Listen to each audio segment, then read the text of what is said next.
દોસ્તો નમસ્તે, welcome to omega education. 11મા ધોરણની અંદર મેથ્સની અંદર ચેપ્ટર નંબર 2 સંબંધ અને વિધેયની અંદર આજથી શરૂ થશે ખાસ મહત્વનો ટોપિક અને એ છે વિધેય. ચેપ્ટરનું હેડિંગ છે સંબંધ અને વિધેય. સંબંધના ટોપિક આપણે ગયા પીરિયડ સુધી પૂરા કર્યા, સ્વાધ્યાય 2.2 સુધી. સ્વાધ્યાય 2.3 વિધેય પર આધારિત છે ને વિધેય ખાસ અગત્યનો પોઈન્ટ છે. તો આપણે શીખવાના છીએ વિધેય એટલે શું, વિધેય કોને કહેવાય, વિધેયનો પ્રદેશ લખવો, વિધેયનો વિસ્તાર લખવો, વિધેયનો સહપ્રદેશ લખવો. આટલા ટોપિકની ચર્ચા થશે અને કેટલાક એક્ઝામ્પલ આવશે વિધેયના. બરાબર, એની સાથે ઉદાહરણો આપણે જોશું, વિધેય છે કે નહીં એવા કેટલાક ઉદાહરણો, અને પછી વિધેયના પ્રકાર આવશે. તો ગયા વિડીયોની અંદર આવી રીતે તમારી સામે 4 ઉદાહરણ સંબંધના મૂક્યા હતા. અહીંયા થોડા ચેન્જ કર્યા છે, આપણે ત્યાંથી જ શરૂઆત કરીએ. આ વ્યાખ્યાને બધે થોડી વાર માટે આપણે ભૂલી જઈએ અને એ સંબંધ એ થી બીનો સંબંધ છે એને જરાક યાદ કરીએ.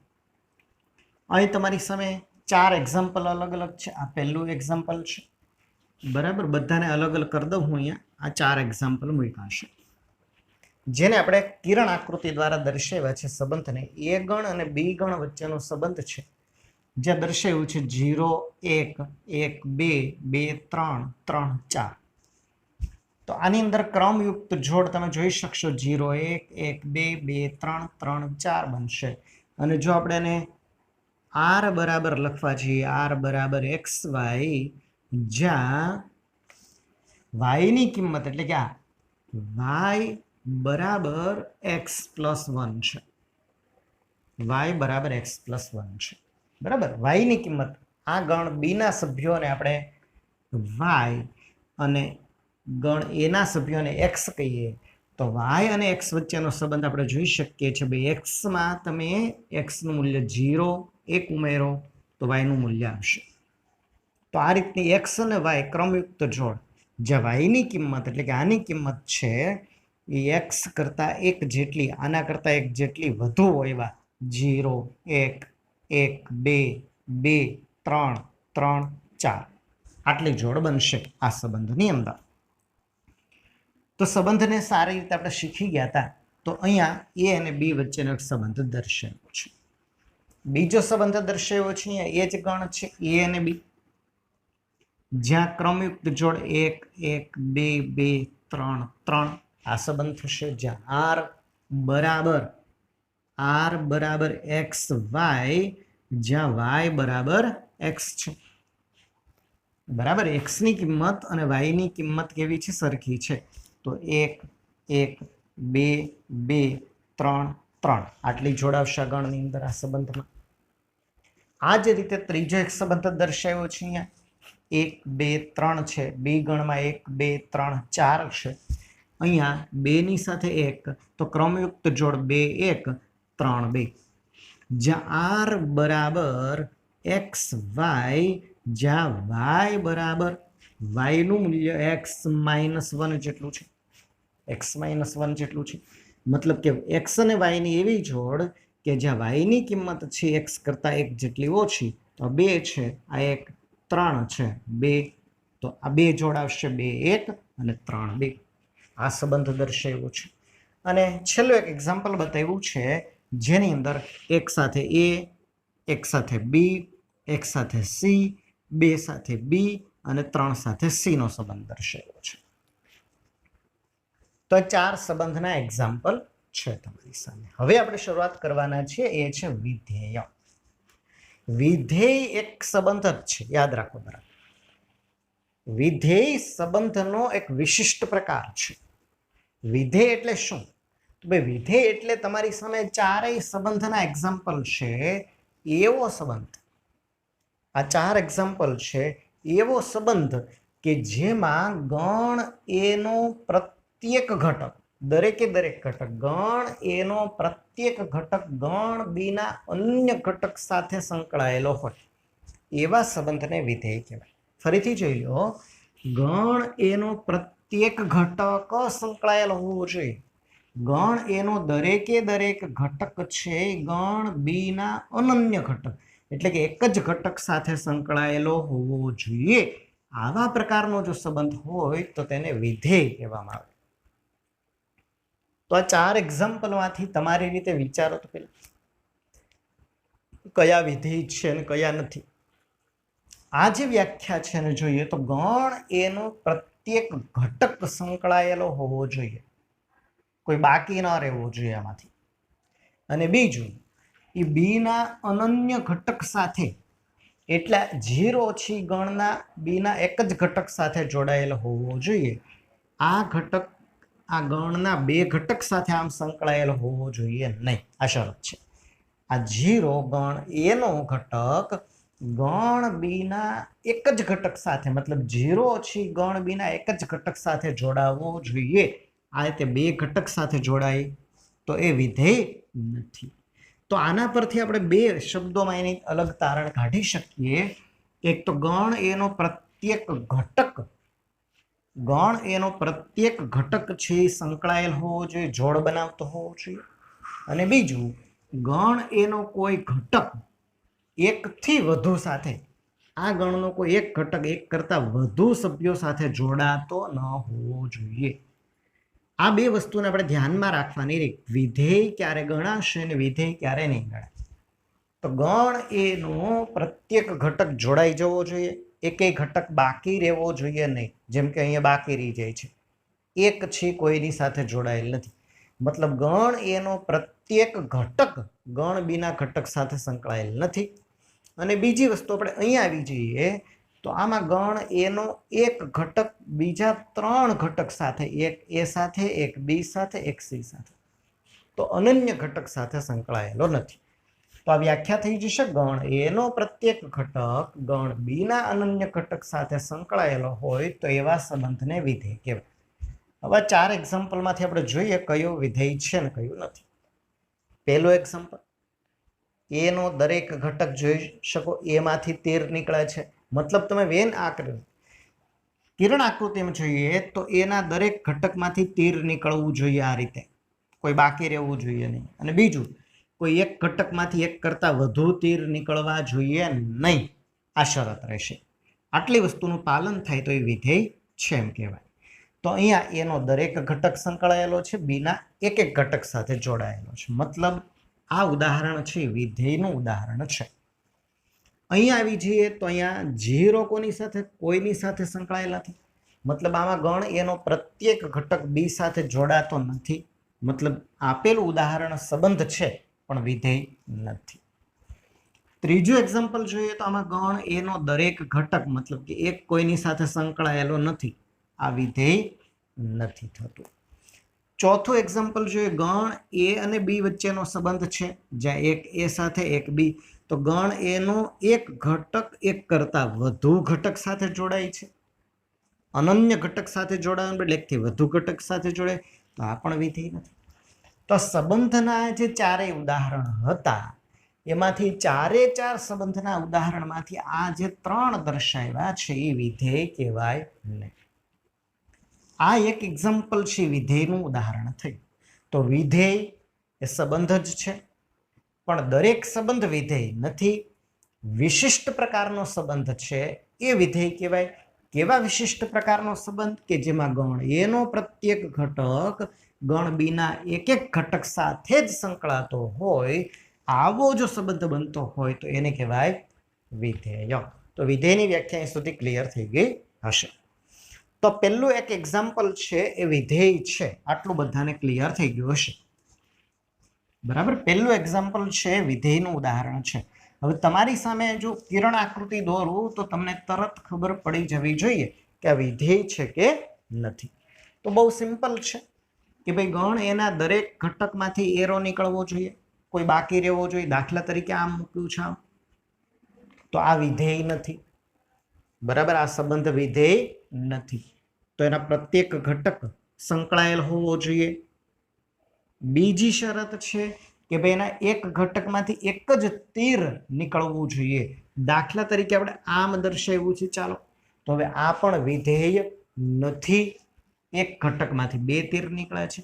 તો ગણ એનો એકેય ઘટક બાકી ન રહેવો જોઈએ અને ગણ એના એક ઘટકમાંથી એકથી વધુ તીર નીકળવા જોઈએ નહીં.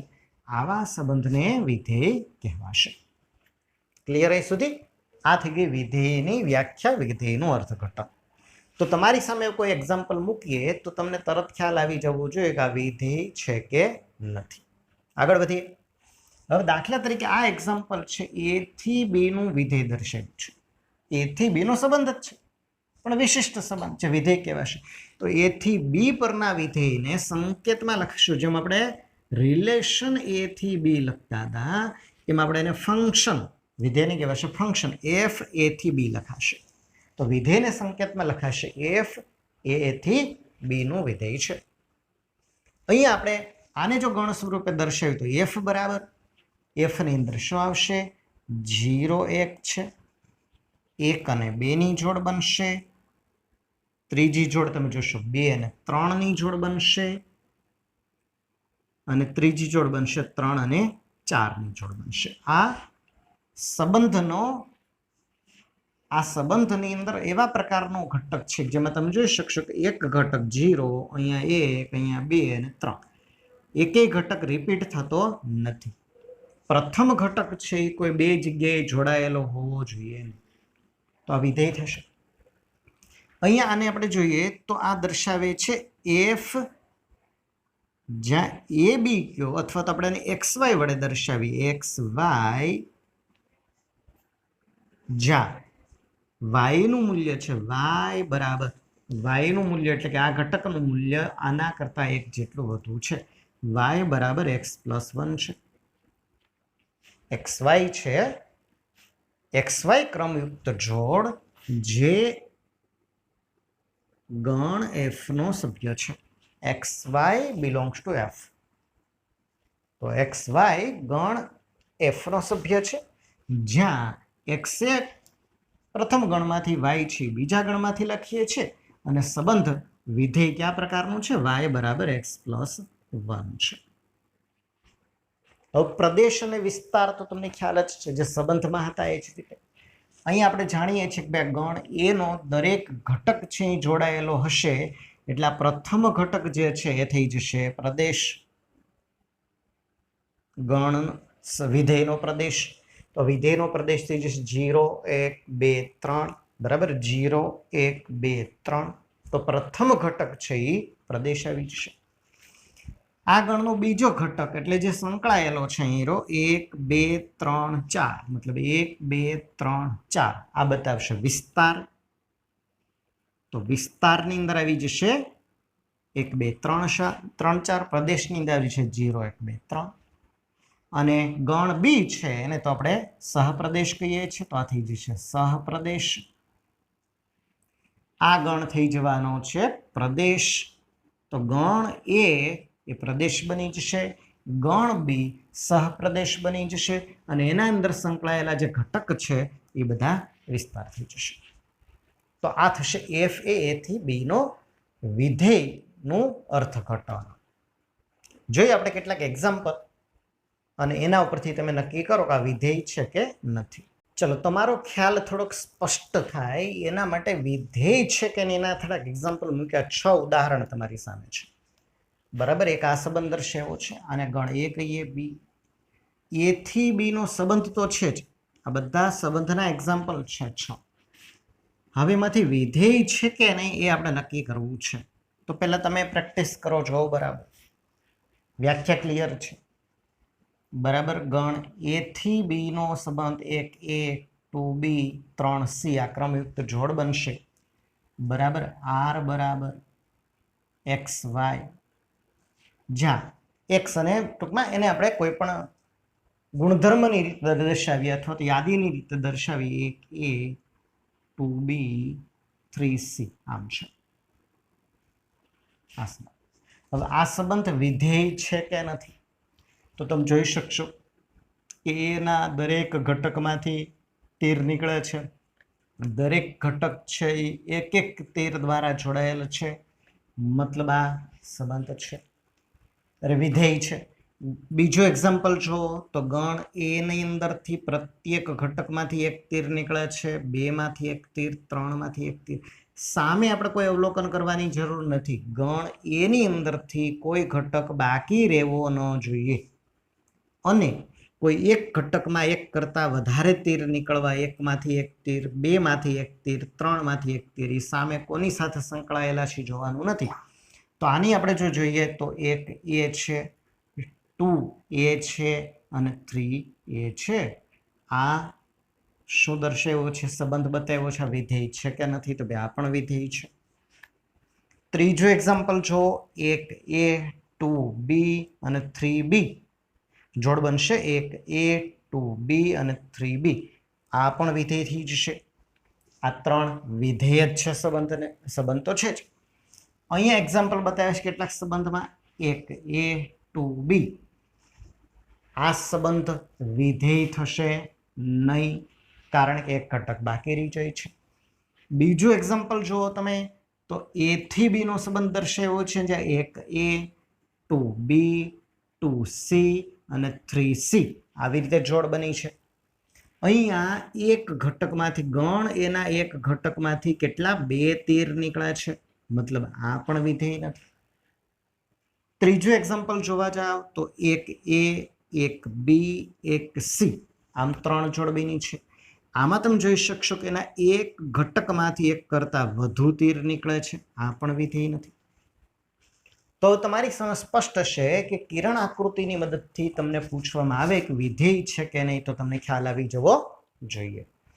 હવે એને બદલે હું અહીંયા સંબંધ યાદીની રીતે બતાવું. દાખલા તરીકે આમ છે, r બરાબર એક a, એક b, 2a, 2b અને પૂછવામાં આવ્યું કે આ જે સંબંધ દર્શાવ્યો છે વિધેય છે કે નહીં. આકૃતિ નથી, તમને યાદી બતાવી, એક સંબંધ દર્શાવી, સંબંધ વિધેય છે કે નહીં, તો કેમ ખ્યાલ આવશે? તો બહુ ક્લિયર છે. પહેલો ઘટક જુઓ તો એક a સાથે સંકળાયેલો છે, એક b સાથે. તો આ પ્રથમ ઘટક જે એક છે, બે જગ્યાએ એક કોની સાથે? a સાથે સંકળાયેલો છે, એક b સાથે. મતલબ આમાં એક a સાથે આવશે અને એક b સાથે આવશે. તો પ્રથમ ઘટક અહીં 2 વખત આવી ગયો છે. તો આ સંબંધ છે વિધેય બનશે નહીં. આ સંબંધ વિધેય નથી, કારણ કે એનો પ્રથમ ઘટક એક a સાથે સંકળાયેલો છે, એક b સાથે. તો અહીંથી જોઈને પણ તમને ખ્યાલ આવે. દોરીએ આપણે તો આ બતાવે છે ગણ a ની અંદર અને b ની અંદરના સભ્યો, જેમાં એક છે અને 2 છે. અહીંયા ઘટક a છે અને b છે. જોડ શું છે? એક a સાથે, એકની જોડ b સાથે, 2 ની જોડ a સાથે અને 2 ની જોડ b સાથે. આને આપણે આકૃતિમાં બતાવ્યું. અહીં દેખાય છે કે એક ઘટકમાંથી 2 તીર નીકળે છે, મતલબ આ પણ વિધેય નથી. તો આટલી વસ્તુ ઉપરથી હવે તમે કિરણ આકૃતિ જોઈને કહી શકશો કે આ વિધેય છે કે નથી. અને અહીં તમને યાદી બતાવી કે આ સંબંધ દર્શાવ્યો, આ સંબંધ વિધેય છે કે નહીં, એનો તમે આન્સર આપી શકશો. આની સાથે એ સંબંધની અંદર અથવા તો વિધેયનો પ્રદેશ, વિસ્તાર અને સહપ્રદેશ તમને ખ્યાલ આવી ગયો હશે. નેક્સ્ટ વિડીયોની અંદર વિધેયના પ્રકાર અને આના પર આધારિત સ્વાધ્યાય 2.3 છે, જેમાં વિધેય છે કે નહીં, વિધેયનો પ્રદેશ લખો, વિધેયનો વિસ્તાર લખો, આ ટાઈપના પ્રશ્નો છે આપણે સોલ્વ કરીશું.